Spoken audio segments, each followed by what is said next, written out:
Yet the focus is still on how hard a woman's lot is in life. In the latter part of the 20th century, when women were discovering their freedoms and often regarding men as the enemy, relationships and families regularly came under enormous strain.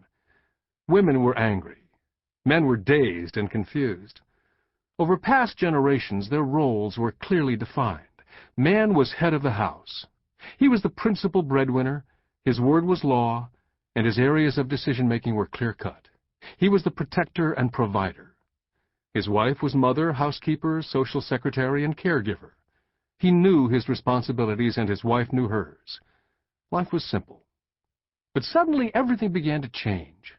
Television sitcoms and commercials began to show men as stupid or incompetent in the face of more intelligent, superior women. More and more women embraced the call of equality. The trouble was that women seemed to know what they wanted and where they were going, while many men were feeling left behind. If a woman slaps a man's face in public, everyone assumes he's in the wrong. Men often didn't seem to understand the rules. For instance, a woman speaking up about inequalities attracted sympathy. A man speaking up was often vilified as a woman-hater.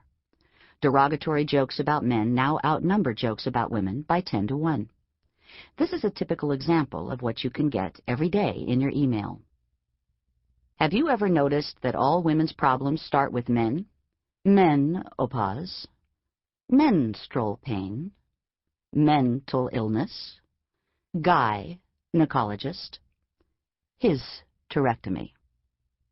And the latest joke doing the rounds among women, and a joke that most men find extremely demoralizing and threatening. The definition of a man? A life support system for a penis. In the face of what many men would see as open hostility, it can't be denied that this is one factor in the state of depression that seems to be sweeping through a whole generation of men. Men, both young and old, now have the highest suicide rate ever, with Japanese men at the top of the list. Men no longer know what their job specification is, and there are no significant role models. Women now have it tough, too. Feminism began as a way of addressing the inequalities between men and women, and it promised women freedom from the chains keeping them at the kitchen sink. Today, around 50% of women in the Western world work, whether or not they even want to. In Britain, 1 in 5 families is headed by a solo woman, as against 1 in 50 by a solo man. These women are now expected to be mother, father, and provider. Women are now getting ulcers, having heart attacks, and suffering stress-related illnesses, just as men always have done. Bulimia is estimated to affect 4% to 5% of college women, but only 1 in 300 men. By the year 2020, it is estimated that 25% of all women in the Western world will be permanently single. This is an unnatural situation and is completely at odds with our basic human urges and biology. Women are now overworked, often angry, and becoming increasingly lonely. Men feel women want them to think and behave like women. We have all become confused. This book provides the map that will help you through the relationship maze that has developed and allow you to identify the false starts, tricky twists, and dead ends. Why men and women have so much trouble. Women evolved as childbearers and nest defenders, and, as a result, female brains became hardwired to nurture, nourish, love, and care for the people in their lives. Men evolved with a completely different job description. They were hunters, chasers, protectors, providers, and problem solvers. It makes sense that male and female brains are hardwired for different functions and priorities. Scientific research, especially the new high-tech brain scans, confirms this. Women write most of the books on human relations, and over 80% of the purchasers are female. Most of these books tend to focus on men, what they do wrong, and how they can improve them. Most relationship counselors and therapists are also women. To a neutral observer, this may give the impression that women care more about relationships than men. In many ways, this is right. The concept of focusing on a relationship is not a natural part of the male psyche, thinking, or scale of priorities. Consequently, men either don't try at all with relationships or they give up early because they find the way women think and act too complex. It sometimes seems all too hard, and it's easier to quit early than be seen as a failure. But the truth is that men want good, healthy, fulfilling relationships just as much as women. They simply assume that one day a perfect relationship will come along without the need for prior study or preparation. Women regularly make the mistake of assuming that just because a man loves her, he must also understand her. But he usually doesn't. We call each other the opposite sex for a good reason. We are opposite. A woman needs to know but one man well to understand all men, whereas a man may know all women and not understand one of them. Helen Rowland. We are the only species that has continual trouble with the mating ritual, courtship, and relationships. Other species have it all worked out and get along fine. Even the black widow spider and the praying mantis, who kill their mates right after mating, know the rules of the mating game and stick faithfully to them. Take the octopus, for example. It's a simple animal with a tiny brain. But octopi never argue about male and female differences, sex, or the lead up to it. The female comes on heat at a certain time, and the male octopi all come around waving their tentacles. She picks the one with the tentacles she likes best and gives him the green light. She never accuses him of not paying her enough attention, and he never worries whether it was as good for her as it was for him.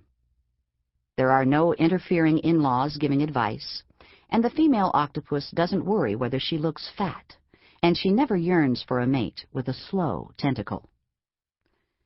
But humans are infinitely complicated. Women say they want sensitive men, but they never want them to be too sensitive. Men have little idea about the subtle distinction.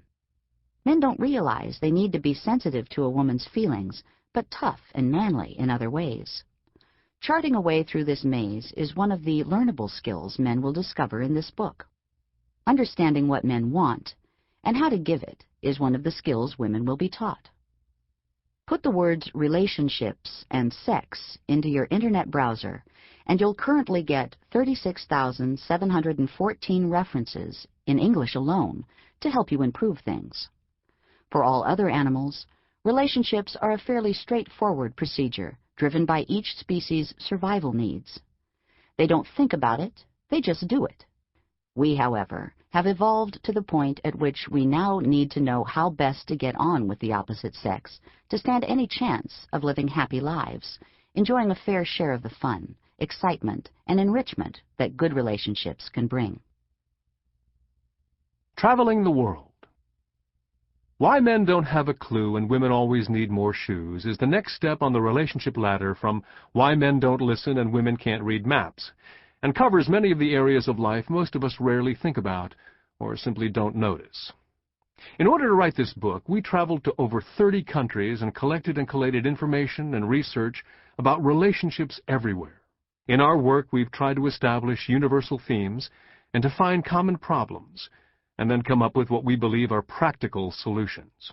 The behaviors and scenarios we describe in this book don't apply to all people all of the time.